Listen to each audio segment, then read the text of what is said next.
In this quick how-to, I'm going to show you how to link your Quickwork chat account with the Quickwork Journey Builder. To do so, all you need to do is search for the Quickwork chat application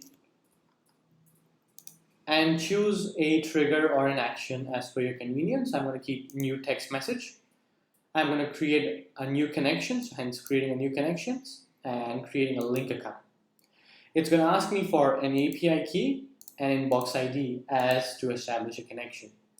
I'm going to give it a name, Quickwork Chat Customer Care Inbox. And I'm going to go to Quickwork Chat, I'm going to hit the settings, and I'm going to see my series of inboxes over here. Oh, sorry, the agents. I have to click on the inbox section.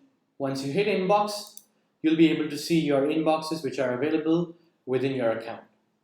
What you care the most about is the inbox ID and the API key.